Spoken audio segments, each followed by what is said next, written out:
What are you doing? Resting my neck. Why do you need to rest your neck?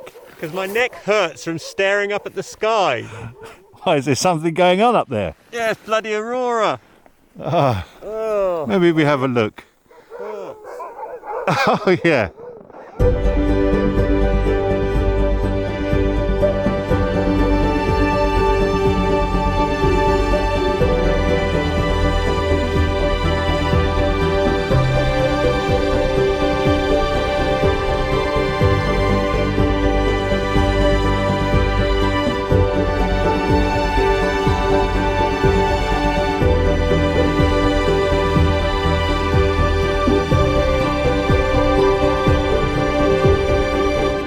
Hi, I'm Alistair Chapman, and in this video I'm going to take you behind the scenes of one of my trips to Norway to shoot the Northern Lights.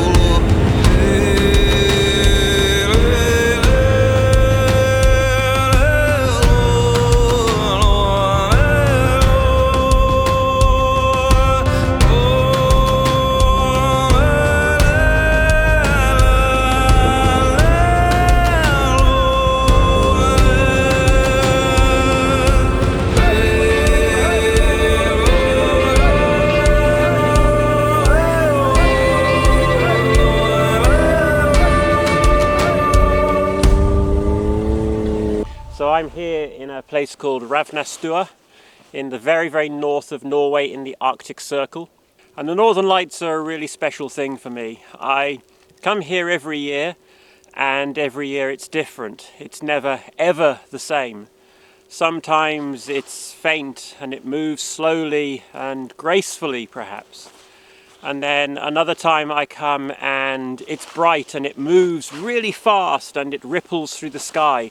Almost looks like piano keys hanging down from the sky, and you get greens, yellows, pinks and amazing colours. And then the most amazing is when it is directly overhead and you can see the aurora dancing above you.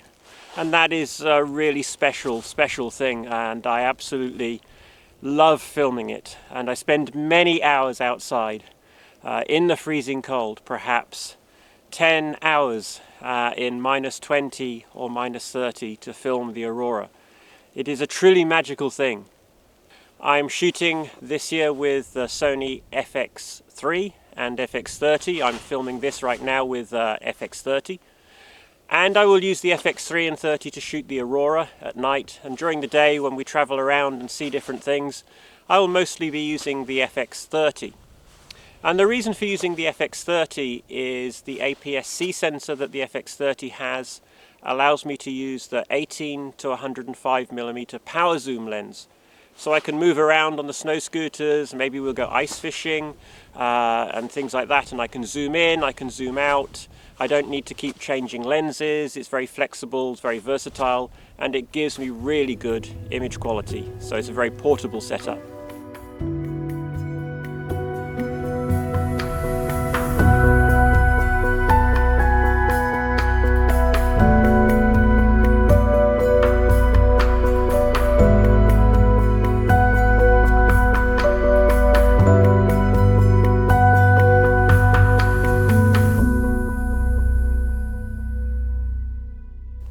At night, when the aurora comes out and the sky is clear, I will use the FX3 to shoot the aurora. That will be my main camera.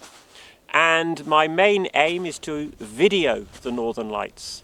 So not to do time-lapse, but to shoot at real time. So I will use S-Log3, and in fact, I'm going to use this time the flexible ISO mode. So flexible ISO gives you a lookup table when you are shooting S-Log3, but allows you to actually change the recording gain. Now, I wouldn't normally do this. This is not a mode or a way of shooting I normally like when I'm shooting S-Log3. I like to use the two base ISOs. But the aurora is very faint, it is very dim, and it doesn't have a huge dynamic range. It does have a large dynamic range. So I'm going to use the flexible ISO mode. And most of the time when I'm shooting the Aurora, I'm actually shooting at 25,600 ISO. So that's one stop above the 12,800 base. The results that come straight out of the camera do have some noise, so I do need to do some noise reduction in post-production. I'm using DaVinci Resolve, and the noise reduction tool's built into DaVinci Resolve. But by shooting with the high ISO and with a fast lens, either the Sony 24mm f1.4 or the 20mm f1.8, I can shoot at 24 frames per second, and most of the time I can use maybe perhaps a 1/12 shutter, so every other frame is the same, but this very well captures the way the Aurora moves, and by shooting 24 frames per second it's not sped up, it's not slowed down, so when people watch the video they see the Aurora as I saw it when I watched it, and for me that's really important. The Aurora is a truly beautiful thing. And in the past, I've shot a lot of time-lapse of the Aurora. And you maybe use a long exposure, 1 second, something like that, because cameras in the past were not so sensitive. So you had to use time-lapse, and then when you play it back, it's greatly sped up, 24, 25 times faster than it really is. And I think then people get the wrong idea of how bright the Aurora is, because the very long exposure makes it very, very bright. And the speeding up of the speed of the motion makes it look like it moves much faster than it actually does. But when the Aurora comes out and it is that bit brighter and it does move quite quickly. And when that happens, if you're shooting time-lapse with a long exposure, as the Aurora moves, it blurs.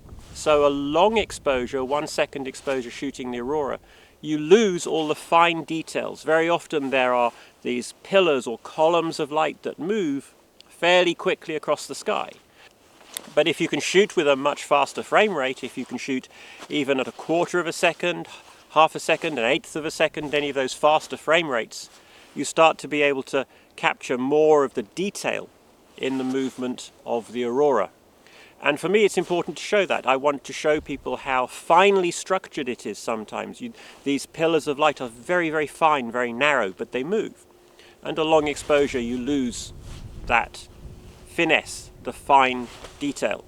With a shorter exposure you can capture the fine details in the Aurora, and you can capture something that looks much, much more like what you see with your own eyes. And so I'm this year trying to shoot as much as possible in real time, or using the shortest possible shutter speed that I can. Now sometimes that may be that the Aurora is too faint to use a 1/12 shutter, 1/12 exposure, and perhaps I have to shoot at 1/4 of a second. And in that situation I can use the camera's S and Q motion function. And if I use S and Q motion, I can shoot 4 frames per second, and then I can use a 1/4 of a second shutter. And because I'm still shooting with S-Log3, I can still grade this. So compared to shooting time-lapse with still photographs, where perhaps you would shoot with the raw photographs and then process those in post-production to make them look the way you want, I can shoot with S-Log3, and I can grade that to make it look the way I want. And what I'm finding is I can get a very nice, very pleasing, very good result very quickly. And if the Aurora is very faint, or if I'm using the FX30, which isn't as sensitive, then I can use S and Q motion and shoot at 1 frame per second. And then I can have a 1 second exposure. And on the FX30, at its high base ISO of 2500, a 1 second exposure will capture even a very faint Aurora with a fast lens, so a f1.4 or f1.8 lens. So I really now feel I don't always need to shoot still photographs for time-lapse. Now something else that I'm doing that's a little bit different this trip is I'm using a DJI RS2 gimbal to give me tracks. You can set up time-lapse function on the RS2, and you can set a start point, an end point, you can have a middle point if you want, and then set the interval if you're shooting time-lapse, and shoot time-lapse using the RS2. But instead of shooting still photographs, again I'm using S and Q motion, one frame every second to shoot the time-lapse sequence, and that gives me a really nice moving shots with the aurora behind trees and things like that to have something very different. At night, when it's very cold, you get ice forming on the lens of the camera, and if you're trying to do a time-lapse sequence, that's very challenging because the ice will spoil the shot, but you don't want to stop and break the ice off, so then you have to use heaters to heat the lens so that the lens doesn't get too cold, and then you need bigger batteries and things like that. So lots and lots of things to think about when shooting the aurora and the northern lights. Will we see the northern lights tonight? I don't know. I can see some breaks in the cloud, so perhaps. But I have to go now. I think the plan today is to go ice fishing and to do that. And let's see what happens tonight. Fingers crossed.